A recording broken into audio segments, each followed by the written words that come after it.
Dominus vobiscum.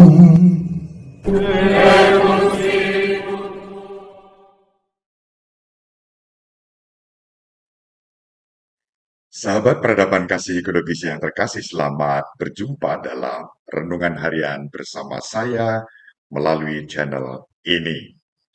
Semoga panjenengan semua dimanapun berada, bersama seluruh anggota keluarga juga dimanapun berada, selalu dibimbing, dilindungi, dan diberkati oleh Allah yang Maha Pengasih dan Penyayang, tetap dalam kesehatan, tetap semangat, dan tetap dikaruniai kebahagiaan. Hari ini kita akan membaca Injil Matius bab 22 ayat 34 sampai ayat 40. Ketika orang-orang Farisi mendengar bahwa Yesus telah membungkam orang-orang Saduki, berkumpullah mereka. Seorang dari antaranya, seorang ahli Taurat, bertanya kepada Yesus untuk mencobai dia. Guru, hukum manakah yang terbesar dalam hukum Taurat? Yesus menjawab, kasihilah Tuhan Allahmu dengan segenap hatimu, dengan segenap jiwamu, dan segenap akal budimu. Itulah hukum yang utama dan yang pertama. Dan hukum yang kedua yang sama dengan itu ialah kasihilah sesamamu manusia seperti dirimu sendiri. Pada kedua hukum inilah tergantung seluruh hukum Taurat dan kitab para nabi. Demikianlah sabda Tuhan. Terpujilah Kristus.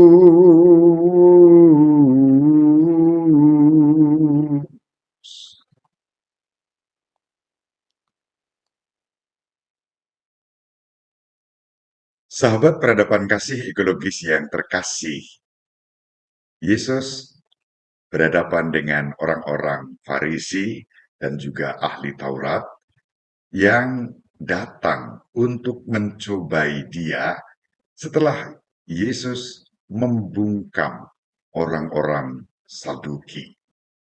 Mereka datang kepada Yesus dengan mengajukan pertanyaan yang bagus, namun tujuannya untuk mencobai Yesus. Mereka bertanya tentang hukum manakah yang terutama dalam hukum Taurat. Yesus menerima pertanyaan itu dengan ikhlas dan dengan penuh kasih. Yesus tahu pertanyaan yang diajukan oleh orang Farisi dan ahli Taurat bermula dari perspektif orang-orang Farisi yang menitik beratkan pada hukum dan perintah sebagai satu-satunya pedoman hidup untuk menggapai kesempurnaan hidup mereka. Namun, justru mereka terjebak dalam sikap perfeksionisme palsu. Sikap perfeksionisme palsu mereka membutakan mereka terhadap Yesus. Mereka tidak dapat memahami hukum kasih-Nya. Mereka menerapkan norma yang ketat tentang bagaimana segala sesuatu harus dilakukan. Bahkan mereka ingin menjalani kehidupan mereka dengan rapi di dalam kungkungan norma itu.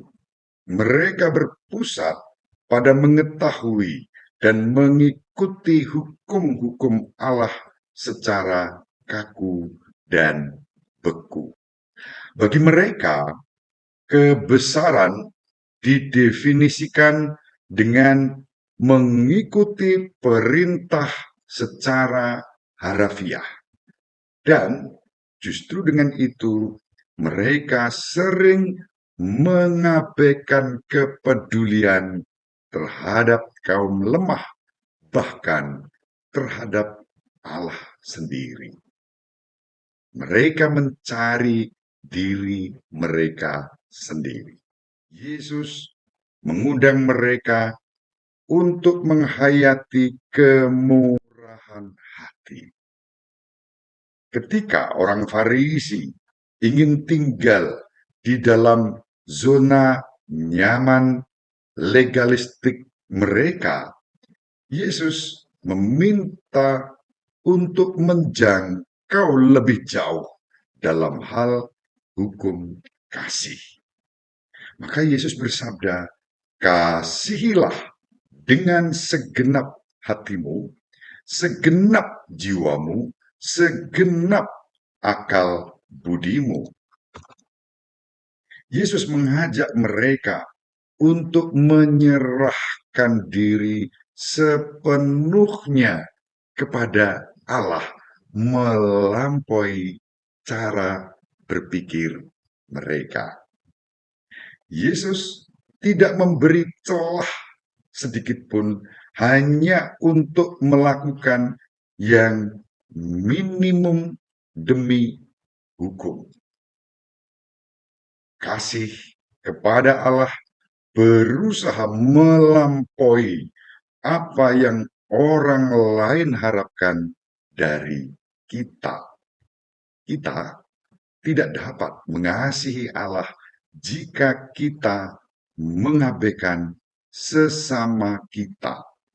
Bahkan sekarang ini di tengah-tengah krisis ekologi yang menimpa kita, yang menimpa bumi kita, kita juga dipanggil untuk mengasihi alam semesta ini.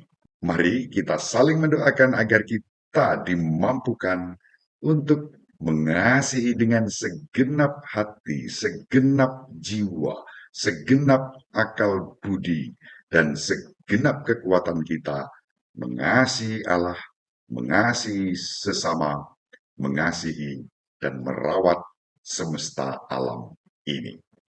Terima kasih, semoga bermanfaat. Ibu Maria selalu mendoakan kita semua. Bapak Yosef merestui kita dengan keheningannya.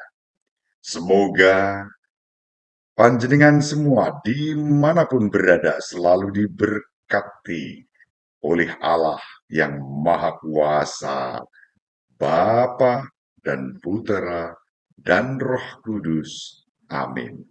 Terima kasih. Salam sehat. Tetap semangat. Jangan lupa bahagia.